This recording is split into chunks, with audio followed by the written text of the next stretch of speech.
We're here at the Ben Oakey Nursery. This is our bonsai nursery at the Huntington Library, Art Museums and Botanical Gardens, and we're here with Ted Matson, bonsai master, and he's going to teach us, are we going to be doing maintenance today? Yes, we're going to be doing pruning on a couple of different species of trees. Okay, great. Well, I'll let him kind of take it away, and then we'll ask questions as we go along so that we make sure we fully understand what Ted's trying to teach us. Okay. We're gonna,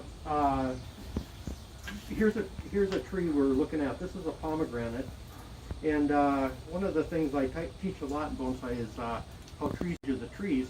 We can read them, and they tell us a lot. So for example, this pomegranate, which was actually selected from the Huntington property, it was a wild piece, but it's got a beautiful twist.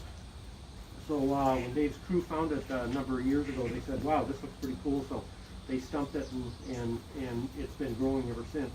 But what happens is this tree has come out of dormancy, and it's really put on its big flush of spring growth. And so what we do is we watch these shoots. And these shoots, as they extend, what will happen is at some point the initial shoot slows down, and now you start getting these secondary bud formations at the base of the leaves. That's the tree telling us that this shoot has given us the maximum it can develop on the tree. So you're saying like these buds right here? Yep. Oh, okay. So what it's telling us is this is the shoot that took off in the spring. Yeah. Now, once we start seeing these secondaries, that's the tree saying, one, there's a hormone flow through my tissues right now that are stimulating bud growth. Okay. Two, when we see the secondary growth, this main stem has kind of given us pretty much all it's going to give us. And we aren't going to get any more thickening or anything. It's just going to be a cylinder. So what we want to do when we see the secondary growth is now we come and we do a pretty hard prune, like first or second node. And what'll happen is now we've got buds within here that are going to be stimulated to grow as well. So what we're doing is we've got kind of a form, a proportion defined here. So we're not necessarily looking to extend out. What we're looking is just to try and increase the density of the fine twigging within. So especially this spring flush of growth, what we're trying to do is we're trying to get, really close, or like, see, here's one of these branches. See, it's growing backwards into the tree. We'll take that one completely off because we're trying to get everything radiating out. So this whole tree, what it needs to be is pruned back to these first inner nodes way back inside like this, so that what will happen is we come back into a contour. Now, one of the tricks of bonsai pruning is your contour is here, but you actually want to prune a little further in because you want to create some space for twigs to be able to grow and fill. So that's why instead of just pruning like to here, see there's still really long inner node here, we want to go actually all the way down into there, because the other thing that happens is there's a lot of stored energy that is produced as kind of this coarse growth. So what we do is we let the trees flush that out, and then when we knock that away, the secondary growth will now start to be finer, shorter inner nodes, more compact. So a lot of times this initial flush of growth, it's so coarse it doesn't really even fit within the tree. So this entire canopy just needs to be stem by stem just brought back to those first or second inner nodes. And are we still leaving like about 1/8 of an inch of branch? Yep, we are. Okay. We inevitably will get a little increment, but again, a lot of this first, you'll find that even when you get down to the base of these first stems, you'll see how coarse they are. And compared to some of the other twigs around there, they're already kind of thick. So again, we kind of eliminate a lot of that. Will pruning this also increase the caliper size of the stem that we prune back to? If we were to let these secondaries grow, yes. But what happens is when these are growing off the tip, the thickening energy is distributed back along the whole branch. So at this point, you kind of get negligible development. If you cut hard and now you stimulate buds back there and now you let them run out to full elongation, that's what will then help build that girth. But a lot of times when they grow on the tip, because that energy is distributed along the entire stem, you don't really see any change. How old do you think this tree is? Well, I wouldn't be surprised if this wasn't some sort of a seedling. Maybe something that dropped in the 70s, you know, maybe the early 80s, something like that, because again, it was growing in a wild place. It wasn't something planned, but it developed, it's twisting pretty naturally in there. Cool. So it had to be somewhere maybe where it was getting pruned or, you know, worked, but not, again, it was more of a volunteer, and I think they saw it as a trash tree. But that's a lucky accident right yeah, there. That's pretty cool. There's a couple of species of trees that I've asked some of the grounds crew that if they're taking things out and they notice some sizable stumps, let me know, because they're, like, we have lower petalums, there's other things around the property that make great bonsai.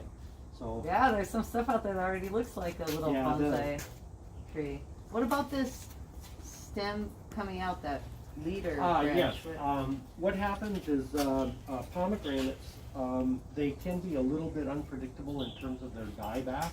There seems to be a pretty strong correspondence between root to branch. So I think part of this, when this was collected, I think maybe there was one of the main roots that was severed. It was either when it was collected or in an earlier repot. Now what happened is we've got secondary growth. So there's right here, there's a bud right near this crotch. That will probably be, and it's coming off the highest branch point. Yeah. So that we can develop into a new apex or new leader, and eventually carve this away and disguise it. And would you want to? Would that make that other cloud formation like? Yes, it would. Oh, It would kind of be the final finish up here. So when this guy gets pruned today, there's probably going to be kind of a flat, undefined crown. Okay. And we're still going to be working from the top down. Yep, right? because again, we're in the cleaning mode right now. And you had said previously, if we were getting this ready for like a show, we would go. Well, if we're doing design work, or design work, if we were going to do wiring and stuff, like this branch where it turns up, we could create a bigger spread and a better separation of layers by wiring this out. Does it have a lot of wires in it right now? It doesn't. No. Nope. There are times we have to just let our trees grow. So in the spring, if we have wire on this right now, when this flushes out, that girth will swell and the wire will cut in quickly. So there'll probably be sometime in the summer or the fall we'll wire these out. So this is probably, I think this had some guy wires on it. But I don't know how much wiring this has ever had done. We've done a lot of just good directional pruning with this. Very cool. Which, this tree over here is another tree we're going to work on today. This we think is some sort of a hawthorn variety. And again, we see that these spring shoots have come out. They've come to the point, and look at how much secondary growth is actually extended on here. So this is probably gone a week or two longer than you know it could have. We could have come back and pruned this earlier. But this is a tree with alternating leaf patterns. So we got one to the left, one to the right, one to the left, and so this is very consistent here. So what happens is when we prune these, we look at the direction of the leaf. Now in bonsai, we're trying to replicate or emulate growth patterns of trees in nature. So they're always seeking light. So old trees in nature, you don't see branches that will have grown through the tree. They'll have died out. So what we try and do is, again, we need to come in here, and so we've got this length. We can use some of this length, but I still want the length to be growing outward. So if I prune to here, to that outward pointing leaf, and I'm going to get rid of this just because we don't need this extra length. What'll happen is now we've created a little jog in here, but this direction will be the new budding. Now we've got a leaf sitting here too. There's probably going to be a vertical bud that grows here. So that we'll have to watch, and when that grows, we'll just cut that off completely. And you can't cut it off now. You wouldn't cut it off. Well, there's no bud even showing there, so it doesn't okay. it doesn't really pay to do so. But what we'll do is we'll go all along this branch and see, like, here's a secondary growth. So once again, I want to prune it to a bud either coming this way or coming this way. In this case, I don't want to have this come crossing over, so we're going to direct it so it kind of fills this space out here. And then as we work back, I come back and I'm going to trim to this guy, because again, we want it radiating out like that. And then right in here, I've got one coming directly off the bottom, so we'll take that off. I've got another one coming directly off the bottom. And so again, those we take off because you wouldn't see those lasting in nature. But we go all around this one section here, and again, we're pruning so that this whole section, everything radiates out this way. When we come down to this branch, we want everything radiating out this way. This branch, everything radiating this way. So what happens is, each of our branches kind of occupy a wedge of space in the tree, and as long as we keep that in mind, we'll control our branches so that they don't do too much and overdevelop in the tree then. So this guy, it's all about looking at the direction of the leaf, you know, getting it short, and just working your way back. But it's stem by stem. Now for the top of the tree, this might be a little long yet. So I'm going to shorten this even more, and then we're going to go down to here, because again, I want this coming out. And now see, we're this length. As we get here, it'll be this length. We get lower, it'll be a little longer. So when we're done pruning, what will happen is we'll have this tapering domed shape at the top of the tree. Very cool. So one of the reasons I pull this out is because this direction of pruning, you know, there's so much good spacing there, you can really see where your directions are. So I thought one of you could get on this and really, you know, start working that guy, whereas again, this guy is just one of those first internode type prunes. Right. So can you show us one more time with this one? So again, like here, it's pretty long already. So I go all the way back to this guy, because again, see how I want it coming this way, and then here, I'm going to come all the way to that guy and have it come out like this. Okay. But you notice, boy, you know, what was this? Maybe a quarter, maybe 3/8 of an inch. Yeah. So a lot of times, when you can kind of see on your stem. Here, let's find one that's more visible. Right here is a good one. Where this stem starts out, you can see very close bud space, very close bud space. Here, getting to your third, it starts to stretch. Your fourth, now all of a sudden, look at the bud, the internode spacing out here. So our goal is always to come back in to where the internode spacing is tight, but then we always want to control the direction. So I don't want to prune to here, because if I do, I'm just creating a vertical branch coming up. I'd rather create a layer going out. So later, would you take that leaf facing back and cut it off? Yeah, or when that bud forms, we just come in and take that off. So here's a little secondary branch, and then we can shorten this, and here's a secondary side branch too. So again, see, I'm now, because this is a little further back, you notice I'm pruning a little longer. I don't want to make this just a tight column. I want to actually make it a little bit of a fan shape. So further back, I might give us an extra internode. Now here's one coming right off the top, but see how right there's a bud coming out there? So I can prune to that bud, knowing that, there'll be a second little layer coming out here. And that's how we'll create depth in our branch. Very cool. But if I were to prune this one out, it would probably end up looking like this. Real strong bottom growth here. A little bit of a drop, so what we can do is we can prune that to come back out. But see how all these, now as we get budding in here, what's going to happen is these spaces will start filling in with finer twig structures. So instead of letting all our energy just go to the ends and be building out here, again, when we see that secondary growth start, when we cut it, very quickly we'll get buds forming back there.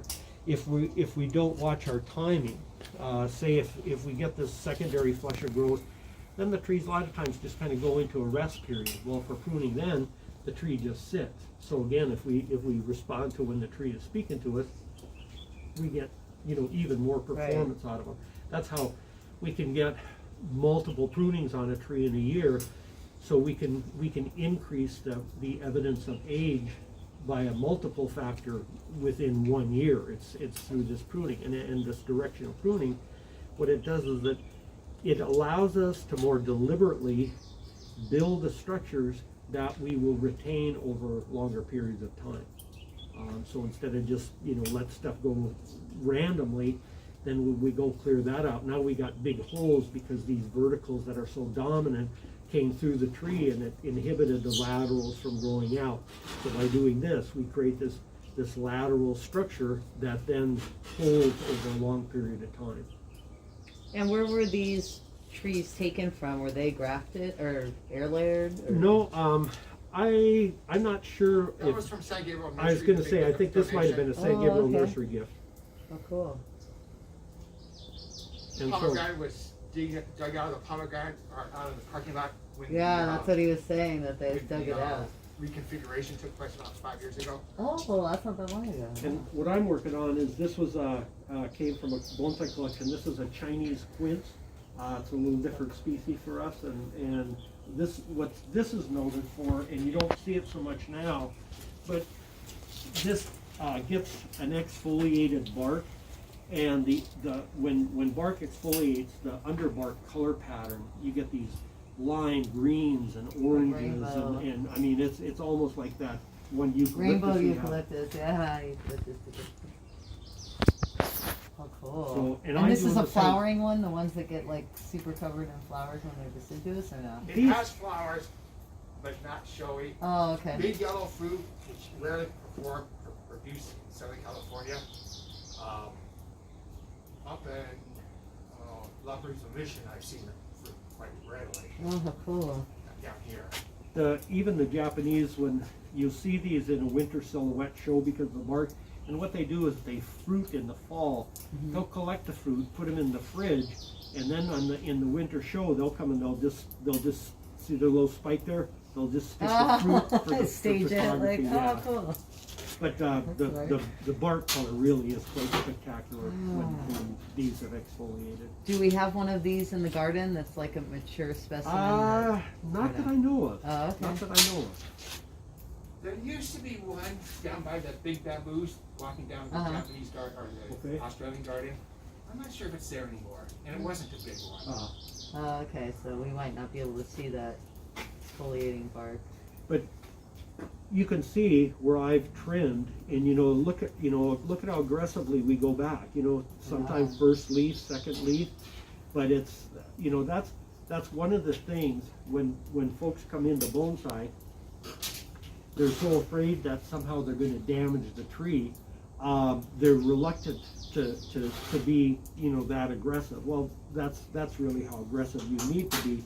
So what happens is the typical thing is people come into bonsai and the instructor will say cut here, and people say, well, I'm going to be a little safer, and you'll go along a year or two and you're looking at the structure of your tree, and there would be these lines in there that just don't fit. They'll be awkward. They'll be out of proportion.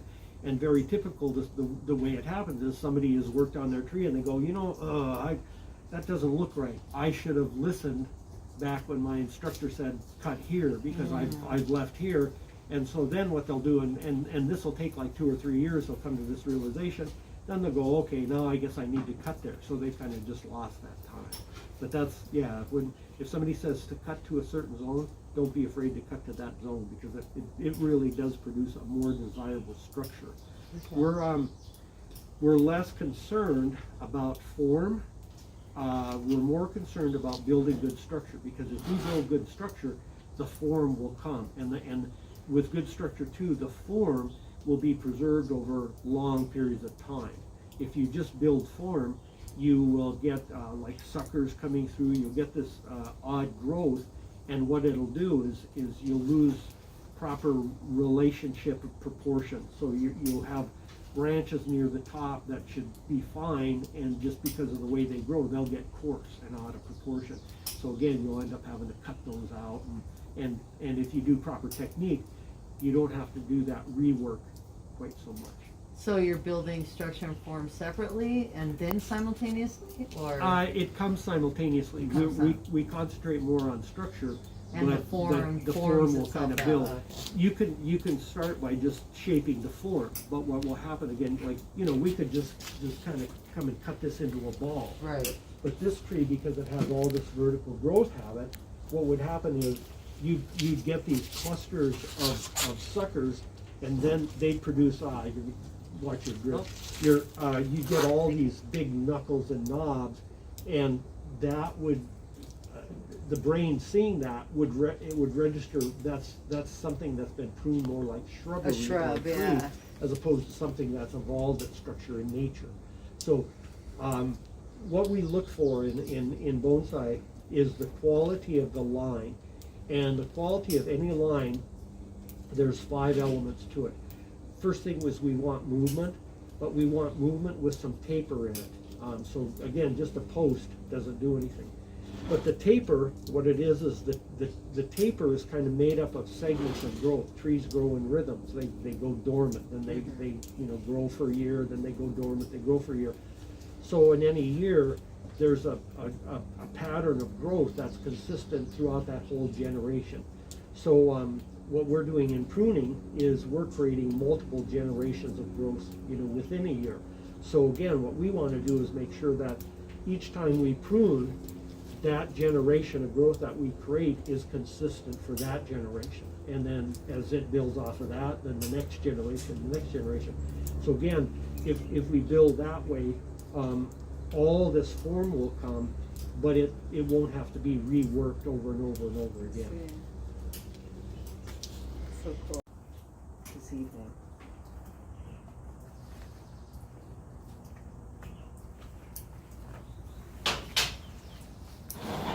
So one thing I'm trying to do in my pruning too is prune everything, because again it goes into creating this rhythmic growth pattern. So even a short guy like this, I'm going to prune at the moment.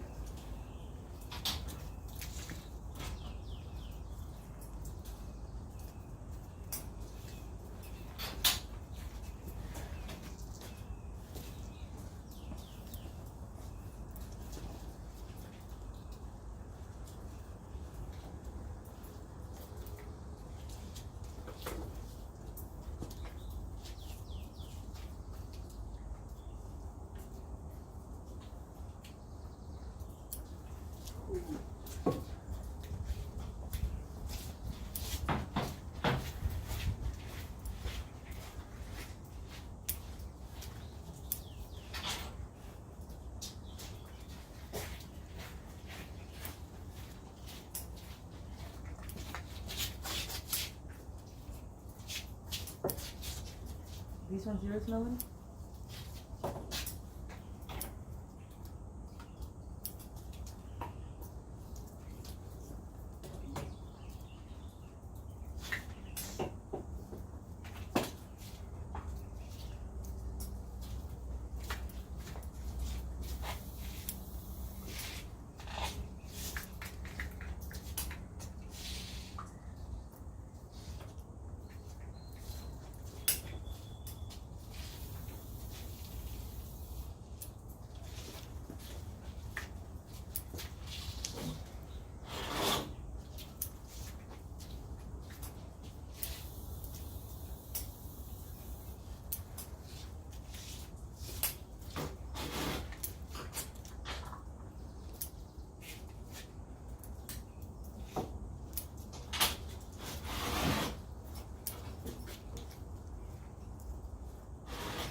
Right here I got a crisscross, so I need to cut one shorter to give them each their own space.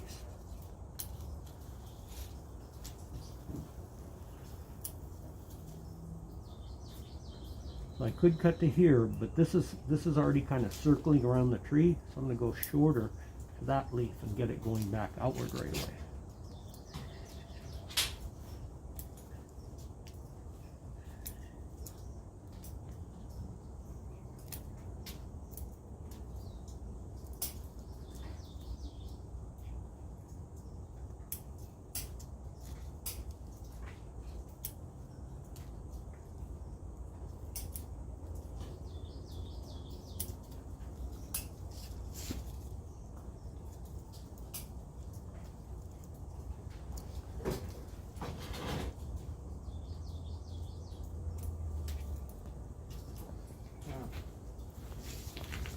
You're fast.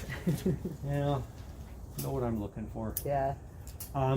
When you have opposing or alternating bud trees like this, one of the things you find is that you don't necessarily have to find the leaf going in the direction you want. I know on these that if I have a leaf going backwards, that if I just go right underneath that one, my next leaf is going to probably be in the right direction because it's Yeah, they're again trying to alternating. photosynthesize. So again, after so many years, you start figuring out little shortcuts.